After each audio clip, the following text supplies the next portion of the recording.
I'll mute myself because no one cares about me. We love you, Justin. Come Yeah, on. exactly. Exactly. Ryan, Hey, welcome to Rocco. Grue. How's it going, buddy? Going great. It's going great. Awesome, awesome. Uh, so I guess the first thing I want to start asking you, basically, typical question, I guess, about the movie is what inspired you to want to write and make the film? A really horrific anxiety nightmare I had in 2018. Oh no, that sucks. Yeah. Well, no, it don't Yeah, suck. yeah, You get yeah. a movie out of it. No, I mean, it was really weird. So my daughters are older now, but I was with my family at this Mexican restaurant, had a bunch of tequila and some spicy food, and we were congratulating my younger brother on what a great dad he was. And then pretty quickly, everybody turned to like what a bad dad Brian was when he had his first daughter and how he was so anxious he couldn't hold her. And, Oh my all this. My God. family's got a really funny, dark sense of humor, right? So, so I went home and I'm like thinking about this and I'm like, was I really that bad? And I went to sleep and then had like this crazy nightmare that maybe 75-80% of is in the movie, Yeah, kind of re-engineered for a script, but like yeah, yeah. of having a baby stolen over and over again out of the crib and like being chased by giant babies and like Oh my all of this stuff. God. And I after like having it and then falling asleep and then kind of it felt like a new version was happening. I just finally got up in the middle of the night and started writing it all down, just kind of free form. And Yeah. then like a week later was like, screw it, I'm just going to try to write a script. And I wrote like a bad version of it, but I mean, it's very similar to what is in the movie. It's kind of insane. Oh wow. So it was a lot about that, and then stepping back, kind of thinking about how you never see the kind of dad anxiety. You always see the Mm, mom who loses the exactly. child, and Exactly. you know? So it's a lot of that. Nice. And, and look, when you were writing the film, did you watch like any good? Because it's definitely like a thriller horror. So did you go and watch like any thriller and horror films while you were thinking of the script? So many. I mean, Jacob's Ladder is pretty heavily quoted in there. I mean, even Hmm. in the end of the trailer, there's a nice little Easter egg on that. But yeah, that a lot of the Michael Mann stuff for some reason stuck out to me because it's very like clinical and kind of alone, and he sort of specializes in these weird, pathetically macho characters, kind of, you know. Like, I just was kind of like trying to dig into the male stuff. I love Taken. I love all those kind of strong, Yes, like 80s inspired thrillers definitely. and Yeah. 90s as well. But then I kind of wanted to like subvert it, because I'm such a fan of those movies. Like, I mean, I love all like Bruce Willis was like super big hero for Oh me. my God. So Yeah. I'm like, dude, you know what I mean? And like to be able to somehow infuse that love of thrillers from that era, because there's like a slight cheesiness, which I still tried to get into our movie, like it just to be slightly stylized in that way, Hmm. and of course all the old Hitchcock movies, we had been watching them on rotation during COVID, so I think some of that definitely influenced the edit, Definitely. like Rear Window definitely influenced the edit. A super modern movie that influenced some of the car driving scenes was Lock. I don't Oh know if you yeah. know Okay. that movie. Yes. So trying to figure out how to make the because it's just him and this little baby monitor, right? For quite a lot Basically, of the yes. movie. And Hmm. and I was just trying to figure out how to make that not boring and like really impactful and kind of, have the audience go through the roller coaster that he is, that this little tiny cute owl is like controlling his life, literally just controlling him, So I guess that's a long answer, but yeah, a lot of the 80s and 90s thrillers was kind of my thing. Yeah, because when I was looking at the screen or the I said this is definitely has it reminds me of Taken, but then it Yes. definitely has like a Twilight Zone Alfred Hitchcock vibe, and you just mentioned him. Yeah, yeah, yeah. So I've described it as Taken, but if David Lynch and David Fincher like collaborated to make it, and then they like were on drugs, and then woke up after the shoot and are like, "What have we done? This is such a mess. This isn't gonna work." And they like hand it over to Nicholas Winding Refn or like Michael Mann, and and those guys just kind of fixed it up and then put a synth score over it.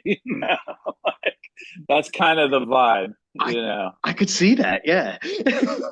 Right on, right on. Thank you, thank you. Awesome. I'm such a huge fan of movies, man. So Definitely, you same. know, you, yeah, yeah, And yeah, and yeah. like, oh, sorry, like you play the lead too. Like you not only write it and make it, but you also play the lead. And you slowly see like his his his mind, like it's all over the place, and his little girl is taken, and like you said, like he's being controlled by this little baby monitor. And how do you get into a mind frame to play like that kind of role, like to play the dad who's literally losing his mind trying to find his little girl? Yeah, I mean, it's like it. So I have like an improv comedy background, so I would play these kinds of characters, but kind of over the top to kind of make fun of them a lot in a lot of sketches and really overdo them. So it was really interesting to actually play it for real. And Hmm. so like a lot of what I would try to do was really just think about my daughters now who are teenagers going missing, and then just try to kind of imagine that and imagine the given circumstances and then like hop in front of camera before I could overthink it. Which I mean is a small movie, so we had Yeah. a very intimate crew. This is my fourth movie, and I made like my first movie was much bigger, and I made three small movies, and uh, I do a lot of like weird actor preps. Like I'll run around the block or something, or do push-ups, or I'll play a weird song or something like that to kind of get myself in the vibe, and then just kind of hop in front of camera and try to do the thing. You know what I mean? It's so different than like being in a play where you've got to like do the whole thing in front of everyone. This you can kind of like prep and then hop in front of camera kind of thing, but also just being in charge of being like the director Yeah. as well as playing it was so stressful. Like the stress, I could just feed off that actually Oh, okay. sometimes. Like when the catering didn't come on time and we weren't going to be able to eat, I'd be like, damn it, okay, let's do this scene. You're like, who's the guy that runs this? Like, why isn't the food here? God, the guy that's running this set sucks. All right, roll. That's kind of like quite a few days were like. Oh, oh, oh. 'Cause, like, he basically he What are we doing? Huh? I was like, because like he basically like he has like these visions and blackouts, so you don't know like what's real, what's not real. And that also is part of like him losing his mind over trying to find his girl, his daughter. Totally. So it's like I kept thinking of it like at the beginning of the film, you look at it and you're like, oh, that's just an onion. And then you go like a few minutes into it and a little bit peels off, and then a little more. And then by the end of this thing, it's just all these peels like hanging off, and you're like, what is going on with this guy? Yeah. Like, has he murdered his family? Like, is any of this real? Like, what is going on with him? And I think I was trying to portray visually what it feels like to having an anxiety attack, which Hmm. is what I feel like I was kind of going through, kind of in and out of sleep when I had the original nightmare. I think was like a big anxiety attack. Oh, And I've suffered from that kind of thing my whole life as a kid. I wow. was born in Zimbabwe, and it was very dangerous when I lived there for the first 10 years of my life. And we moved here, thankfully. But I don't know, that stuff kind of just stuck with me. So I was trying to really visualize what it feels like to have like intrusive thoughts and all those images and things, which are totally disconnected from reality, but they sort of portray your fears, like your worst Yeah. fears, and they all cloud over each other. And interestingly, we screened in Mexico City at Macabro, which is this huge horror film festival in the Nice. Mexico National Theater, which was insane. It was the biggest screening I've ever had one of my movies at. And this person came up to me afterwards and was like, "This is the first movie I've ever seen that portrays what I feel and see in my head when I'm having a panic attack or an anxiety attack." And it's part of the reason why I came to see the movie is when I saw the trailer, it kind of like reminded me of what I go through, and I was like, "Oh Oh my my god!" God. So it was very touching to Yeah. connect in that way, I think, which was really interesting. And I wasn't totally intentional. Like I didn't go out saying I'm gonna make an anxiety panic attack horror thriller, but it kind of was organically doing it, Yeah, based on how definitely. it started. Yeah. Wow. Yeah, because like when you're watching, like you really feel for him because of everything he's going through, but then you also start to see the cracks that he really isn't a saint either. But then because when I saw, I was like, all right, yeah, he is making this plan to do something to his job and the bank he works for you, but it's because he feels like he's not making enough money to provide for his wife and his kid, and you could see like why he's doing it now, because anyone who's in that, like anyone who's working a job and not getting paid enough, like you definitely know like that's like a real thing.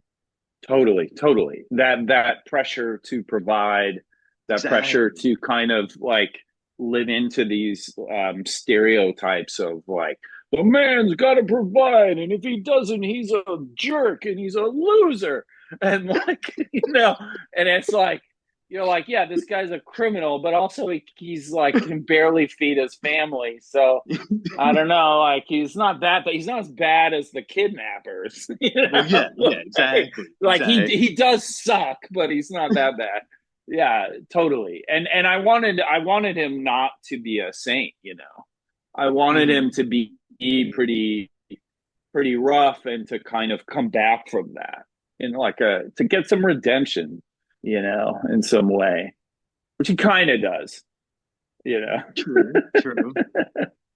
I Yeah. mean, like, I don't want to give a lot away about the film, of course, but you see the the people behind the kidnapping of the little girl, they have something to do with the whole plan, Oh and yeah. um and and like this film definitely has like a lot of twists to it, and how do you what in your opinion makes like a good thriller film with like a lot of these crazy twists?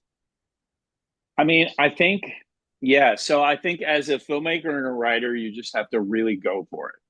That's the problem with a lot of them that don't work. They don't really commit, right? So it's like you just got to go full force and go like, yeah, people are always going to be like, but what if they don't like it or whatever, and that's not the point. The point is like, it's almost like a weird structure of a game, you know what I mean?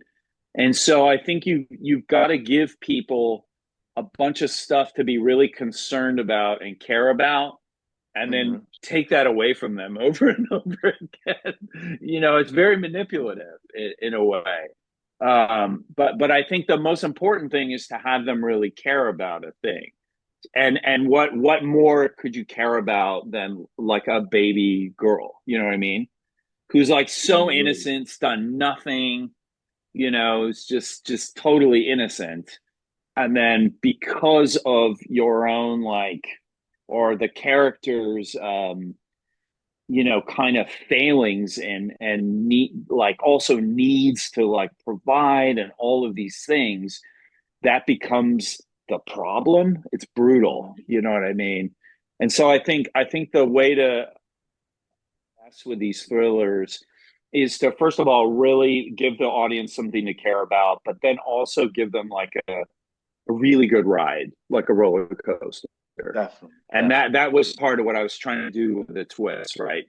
To really like commit to that and go full force, but not too much to lose them. You know what I mean? This screened at a film festival last night, the last one, Oh, and in nice. Sherman Oaks here. Yeah, yeah, it was awesome, and it was a great cap to like the festival run. And there was a question about like, well, did you ever think about going even further and like using graphic depictions of the baby? And I was like, I Oh, did.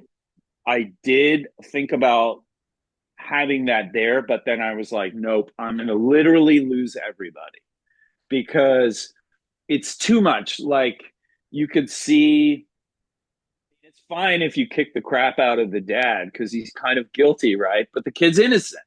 So you well, yeah, can't do exactly, that. So that's that exactly. weird line. You got to go right up to it over and tease it. That's the thing, is the teasing. That's it, man. Yeah. Oh, okay, okay. And I see we're coming up on our time, so I guess the last thing I will ask you is where can fans watch the film and also follow you and the film at? Yeah. So if you just look up Listen Carefully film or movie on any of the socials, you'll find the movie. You can look up me, Ryan Barton Grimley, on any of the socials. It's streaming starting December 16th on Prime, Apple TV, Roku, and Tubi. So we're coming out Tubi at the same time as everything because I just Nice. kind of want everybody to be able to watch it in the way that they want to, all at the same Makes time. sense. Because I hate it. I hate it when you're like, well, I'm not on that thing. I gotta wait now. Like, I I know, don't want to right? do that. I Exactly. kind of want it out everywhere. So worldwide, it should be on all of that stuff. And if you go to, if you look up Listen Carefully, we'll have all the links on our websites and socials and everything. Yeah. Awesome, And bud. please watch it. Please watch it. Yeah. Yeah, definitely, man. Well, thank you so much for doing this. It was really nice meeting you. You too. Thank you, man. I appreciate it. You got it, bud.